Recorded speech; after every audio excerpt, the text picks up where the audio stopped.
Hello guys, hi.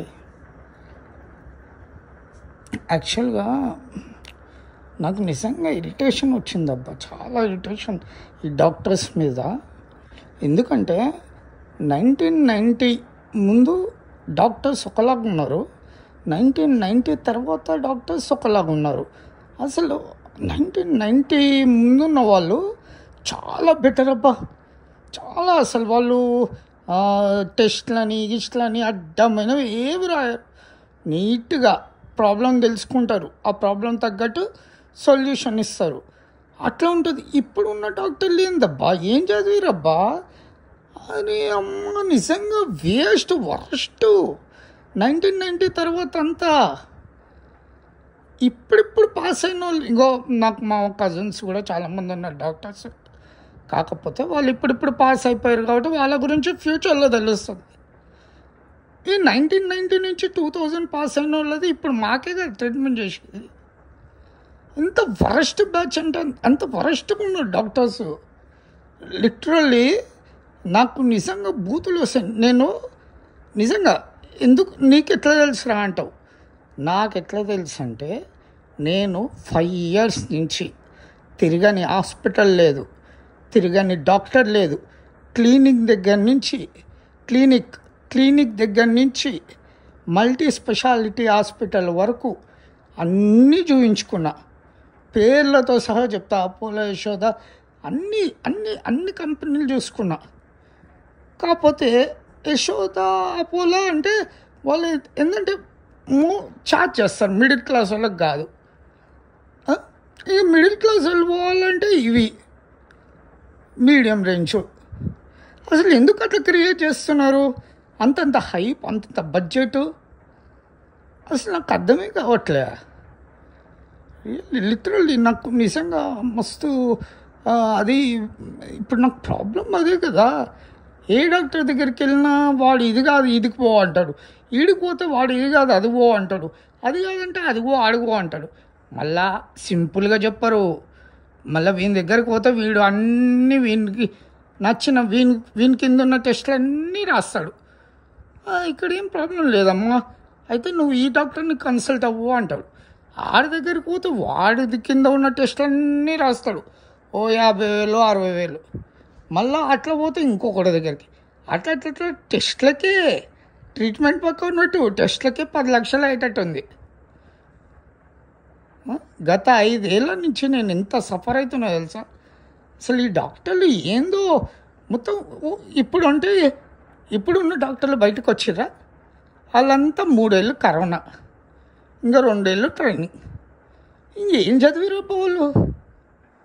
Maybe ఇప్పుడున్న డాక్టర్లో ఒక 10% మంచోళ్ళు ఉండొచ్చు, మంచి ట్రీట్మెంట్ ఇవ్వచ్చు, టాప్ ఉండొచ్చు. కానీ మిగతా 90% అంతా మాలాంటి వాళ్ళకే తలుగుతారు కదబ్బా.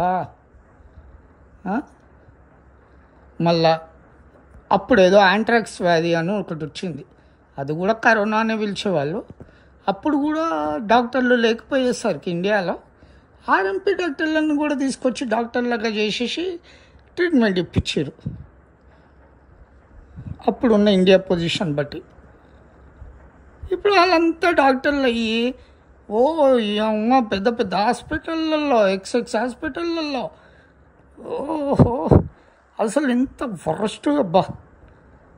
లిటరల్లీ అసలు ఎంత బాధ అవుతుంది తెలుసా అసలు నాకు. ఎందుకంటే ఇప్పుడు నేను పోతా, అసలు లిటరల్గా ఇప్పుడు ఇవాళ రేపు డాక్టర్లు ఎట్లున్నారు తెలుసా.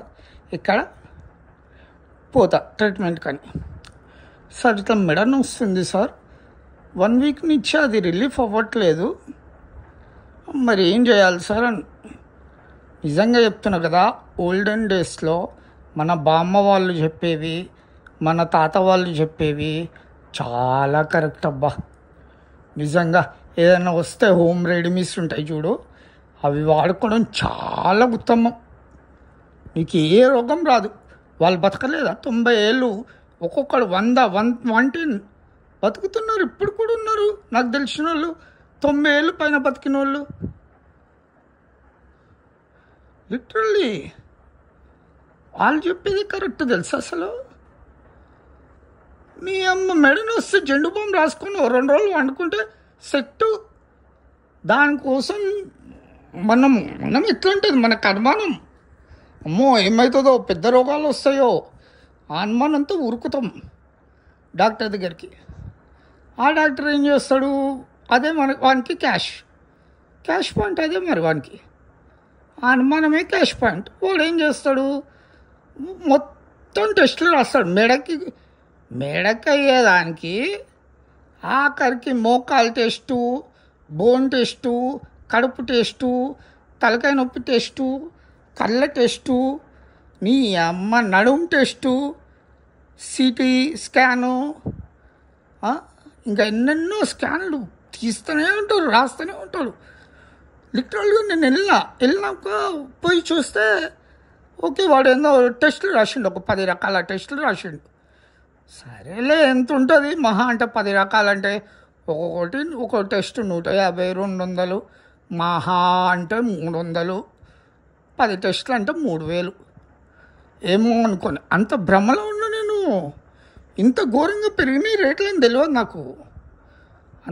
అంత 5 ఏళ్ళ నుంచి చూస్తున్నా కదా, ఘోరంగా పెంచుకుంటా పోతా ఉంటారు. కానీ అసలు లిటరల్లీ అసలు నేను ఒక హాస్పిటల్లో బంజారాహిల్స్ వెళ్ళి ఒక హాస్పిటల్లో లిటరల్లీ కాలికి జస్ట్ పుండైందని పోతే వాడు ఇన్ఫెక్షన్ ఆపరేషన్ సరిగ్గా చెయ్యకుండా చేసేసినాం ఆపరేషన్ అని చెప్పి టోటల్గా 8 lakhs వసూలు చేసిండు జస్ట్ కాళ్ళకి ఇన్ఫెక్షన్ వల్ల. అది మళ్ళీ సరిగ్గా చేసిండా అంటే లోపల అట్లనే ఉంది, బయట క్లీన్ చేసేసిండు, దాన్ని సర్జరీ అన్నాడు. ఇప్పుడు దానివల్ల నాకు వేరే ఆర్గన్స్ కూడా ఎఫెక్ట్ అవుతున్నాయి ఆ ఇన్ఫెక్షన్ వల్ల. ఇప్పుడు దానివల్ల మళ్ళీ నేను హాస్పిటలైజ్ అయినా, మళ్ళీ ఆ తర్వాత పోనీ గెట్ ఆన్ అయినా అనుకుంటే మళ్ళా కాళ్ళకి సర్జరీ, మళ్ళా అది స్ప్రెడ్ అవ్వకుంటూ వస్తుంది. ఇప్పుడేమో ఇంకొకటి ఇట్లా ఒక్కొక్కటి ఫెయిల్ అవ్వకుంటూ వస్తే అసలు వీళ్ళు ఏం డాక్టర్లు అబ్బా ఏం చేస్తున్నారు నాకు అర్థం కాదు. లిటరల్లీ ది వరస్ట్ డాక్టర్స్ తెలుసా ఇప్పుడు హైదరాబాద్లో. నాకు తెలిసి అయితే హైదరాబాద్లో ఫస్ట్ డాక్టర్స్, నేను తిరగని డాక్టర్ అంటూ లేదు, ప్రతి ఒక్క డాక్టర్స్ తిరిగిన నా లెవెల్లో, హయ్యర్ లెవెల్లో మేము పెట్టలేంగా. ఇంకా ఒకటి మళ్ళా సరే అని చెప్పి ఒక 10 టెస్టులు రాసిండు. సరే మహా అంటే 3000 అవుతుంది, సరే 3000 కాకపోతే 10,000 అవుతుంది అనుకొని పోయి వానికి అంటే వీళ్ళు రాసిస్తే మనం ఆ స్లిప్ తీసుకొని పోయి బిల్ కౌంటర్ దగ్గర బిల్ కడితే వీళ్ళు ఇక స్టార్ట్ చేస్తారనమాట స్కానింగ్ తీయడాలు, బ్లడ్ టెస్ట్ చేయడాలు అవన్నీ. అయితే పోయిన బిల్ టెస్ట్ దగ్గరికి పోయి అడిగిన, సార్ ఇక ఈ 10 టెస్టులు అంట ఎంత అవుతుంది సార్ ఫస్ట్ చెప్పండి అని చెప్పిన. లిటరల్లీ షాక్ అయినా తెలుసా, 66,000 వేసిండాడు బిల్లు, జస్ట్ టెస్ట్లకే 66,000. అది కూడా ఒక 10 3 టెస్టులు, అవి మళ్ళీ పెద్దవి కూడా కావు. దానికి రియల్లీ 65,000. షాక్ అయిపోయినా. ఇక అది తీసుకొని మళ్ళా మన లెవెల్లో ఉన్న డయాగ్నోస్టిక్ సెంటర్కి వెళ్ళి చూపించుకుంటే 19,000 అయ్యింది. ఇదిగో ఇట్లా ఇంత వేరియేషన్ ఎందుకు ఉంటుంది, ఎందుకు నాకు అర్థం కాక అడుగుతా. ఇప్పుడు యశోదలో ఉన్నది డాక్టర్లే కదా, ఇక్కడ ఉన్నది డాక్టర్లే, అక్కడ ఉన్నది ఎక్విప్మెంట్సే, ఇక్కడ ఉన్నది ఎక్విప్మెంట్సే. నువ్వేం నీ హ్యాండ్స్తో టెస్టులు చేయవు, నువ్వేం నీ హ్యాండ్స్తో రిపోర్ట్లు రాయవు, అంతా కంప్యూటరైజ్డే కదా. మరి అక్కడ అదే ఇక్కడ ఇదే, మరి ఇక్కడ ఎందుకు 19,000, అక్కడ ఎందుకు 66,000? లిటరల్లీ నాకు వచ్చినంత చిరాకు ఇంకొప్పటికి రాకుండొచ్చు. తిరిగి తిరిగి మరి 5 ఏళ్ళు తిరిగినబ్బా, ఓపిక లేదు ఇంకా. ఇక ఉంటాను పోతాను అనే స్టేజ్లో ఉన్నా నేను ఇప్పుడు. ఇంతకన్నా ఫ్రస్ట్రేట్ కాకపోతే ఇంకేమవుతారు? ఫ్రస్ట్రేట్ కాకపోతే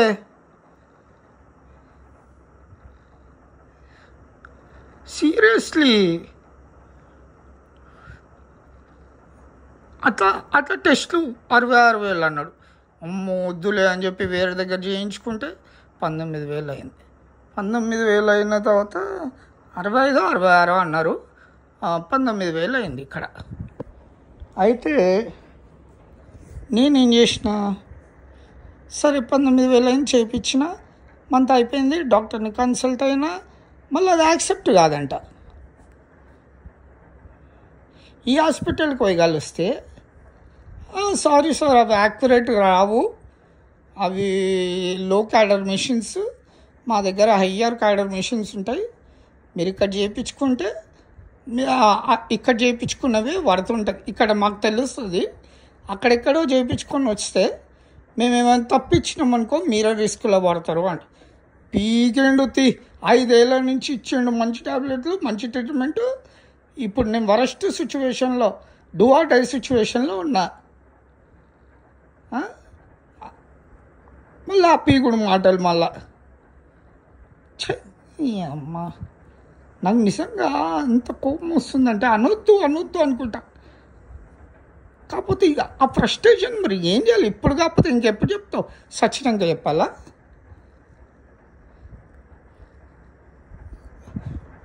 నిజంగా చెప్తున్నా, ఈ హాస్పిటాలిటీ, ఇవన్నీ హాస్పిటల్ సిస్టమ్స్, ఇవన్నీ ఇండియా ఒక్కసారి సీఎం గారైనా పిఎం గారైనా ఒక్కసారి దీన్నంతా సార్ట్ అవుట్ చేసి అందరికీ నీట్గా ట్రీట్మెంట్ అందేటట్టు, లేదంటే ఒక ఇన్సూరెన్స్ సిస్టమ్ అన్న తీసుకురండి, యూఎస్లో యూకేలో ఉన్నట్టు. ఆ ఇన్సూరెన్స్ కట్టుకొని ఇక ఫ్రీగా ఏ హాస్పిటల్ అంటే హాస్పిటల్కి పోయి చేయించుకొని వస్తాం. నెలకి ఎంత కట్టమంటే అంత కడతాం ఇన్సూరెన్స్. అంతేగాని ఈ ఈ ఈ సిస్టమ్ బాగాలేదండి. నిజంగా ది వరస్ట్. ఎంత సఫర్ అవుతున్నాం తెలుసా? ట్రీట్మెంట్ తీసుకొని కూడా మళ్ళీ ట్రీట్మెంట్ తీసుకోవాలి, ట్రీట్మెంట్ తీసుకొని కూడా మళ్ళీ ట్రీట్మెంట్ తీసుకోవాలి. కొడుకులు ఇంకొకటి ఏంది, పర్మనెంట్ ఏమన్నా పర్మనెంట్ వస్తే ఇండియాకి రానియరు. ఇప్పుడు ఒకవేళ షుగర్ ఉందనుకో, షుగర్ది పర్మనెంట్ క్యూర్ వచ్చిందనుకో, అది ఇండియాకి రానియరు. అదేందో ఏమంటే ఇండియాలో మాఫియా ఉందబ్బా, మెడికల్ మాఫియా ఉంది అంటారు. ఎక్కడుందో మెడికల్ మాఫియా, ఆఫీస్ ఎక్కడుందో చెప్పయ్యా, జరవై బతలాడుకుంటా అది అంటారు. మళ్ళీ తర్వాత ఏమో ఏంది పర్మనెంట్ క్యూర్స్ ఎప్పుడుండవు. ఏమనంటే ఎప్పుడు ఇక డాక్టర్ని పెట్టుకొని చావాల్సిందే. 6 నెలలకోసారి టెస్టు, 6 నెలలకోసారి వాడు ఇచ్చే ట్యాబ్లెట్లు, టెస్టు ట్యాబ్లెట్, రోగం వస్తే చాలు, అంతే. నువ్వు బతకొద్దు. నా బెస్ట్ సజెషన్, రోగం వస్తే బతకొద్దు, ఇక చచ్చిపోయేలాగా ఉండాలి. ఏమ్మా వాని చుట్టూ తిరగాలి ఇక, భజన గుడిలోకి పోయినట్టే ఇక. రోజు పొద్దున గుడికి పోయి మొక్కొని వస్తాం చూడు, అట్లా 6 నెలలకోసారి డాక్టర్ దగ్గరికి పోయి సమర్పించుకొని పైసలు రావాలి. మళ్ళీ 6 నెలల తర్వాత ఒకసారి పోయి సమర్పించుకొని రావాలి. ఇంకెందుకు బతకడు వాడు? కోట్లు సంపాదిస్తాడు డాక్టర్లు. ఇప్పుడు ఉన్నది అంతే కదా, ఇప్పుడు ఉన్న సిస్టమ్ అంతా అంతే దరిద్రం. నార్మల్ డెలివరీస్ అయ్యేదాన్ని వీళ్ళేదో ఇంజెక్షన్స్ ఇచ్చి సర్జరీకి తీసుకొస్తారు. మా ఫ్రెండ్కి ఇట్లనే అయింది. బిడ్డ అడ్డం తిరిగింది, అది తిరిగింది, ఇది తిరిగింది, సర్జరీ చేయాలి, తొందరగా తీసుకుంటుండే, అది ఇది అని. ఓమ్మో, అసలు వాళ్ళ కూతురా మా కూతురా కూడా అర్థం కాలే, అంత కేర్ తీసుకోరు.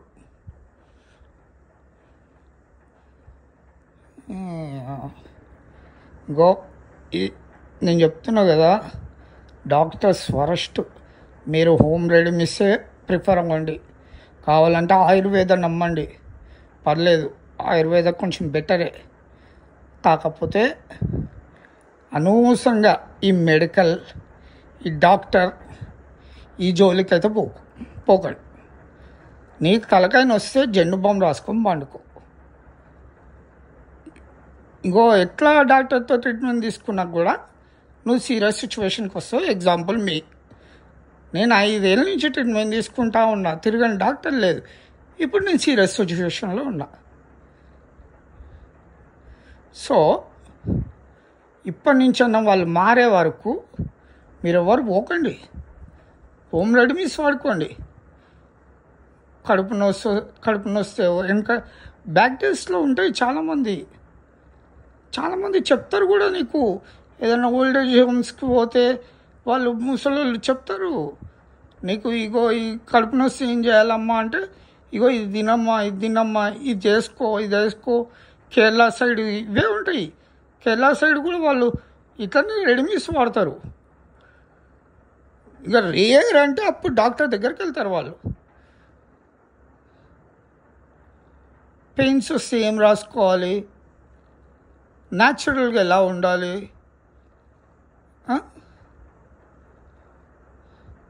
నిజంగా మనం ఏతులకు పోయి హాస్పిటల్కి పోతున్నాం, కానీ నిజంగా ఇంట్లో ఉండి అవన్నీ హోమ్ రెమెడీస్ వెనకటికి మన అమ్మమ్మ వాళ్ళ అమ్మ వాళ్ళు ఎట్లా బతికిరబ్బా మరి డాక్టర్లు లేకుండా. 90 ఏళ్ళు 100 ఏళ్ళు ఒక తిండి తినే బతికిర్రా, ఒక హెల్తీ తిండి తినే బతికిర్రా అంటున్నా. లేదు కదా. మరి వాళ్ళకు కూడా తలకాయ నొప్పి రావచ్చు, జ్వరాలు రావచ్చు, కడుపు నొప్పి రావచ్చు, ఏదైనా రావచ్చు. కాకపోతే వాళ్ళు కష్టపడతారు కాబట్టి కొంచెం వాళ్ళకి ఆ నొప్పులు తెలిసినాయి అనుకో, అప్పుడు ఏం చేస్తారు, ఇట్లా ఏదైనా ఆకు మందు ఇట్లాంటివి తెచ్చుకొని, జెండు బామ్ లాంటివి, ఇట్లా జిందా తెలిస్మాత్ లాంటివి ఇట్లాంటివి వాడతాను. నాకు చిన్నగా ఉన్నప్పుడు నిజంగా అదే పెట్టేది. చాలా రిలీఫ్ ఉండే. పాలల్లో వేడి పాలల్లో ఒక చుక్క జిందా తెలిస్మాత్ వేస్తే అబ్బా 1 గంటలో జ్వరం ఎగిరిపోయేది. 1 స్పూన్ పాలల్లో, వేడి పాలల్లో జిందా తెలిస్మాత్ వేసి తాగు. వా 1 గంటలో నీకు జుమ్మని వెళ్ళిపోతుంది జ్వరం. ఇవన్నీ బెస్ట్. నన్ను అడిగితే నువ్వు హాస్పిటల్లోకి పోయి అనవసరంగా ఖర్చు పెట్టి మళ్ళీ ఆ తర్వాత కూడా ఇది చేయకు. ఒకవేళ ఇన్సూరెన్స్ ఉంటే ఖర్చు పెట్టుకోండి, హాస్పిటల్ పెట్టుకోండి. అది కూడా వాళ్ళు సరిగ్గా చేస్తారని కూడా గ్యారంటీ లేదు. ఆ ఇన్సూరెన్స్ పైసల వరకు అంతా దొబ్బుతారు. తర్వాత సార్ ఇంకా మీకు ఎక్స్ట్రా పడుతుంది సార్ అంటారు. సో జాగ్రత్తగా ఉండండి. ఈ మెడికల్ ఇవంతా వరస్ట్. ఇంత ఓపికతో ఇదంతా విన్న వాళ్ళకి thank you so much in advance.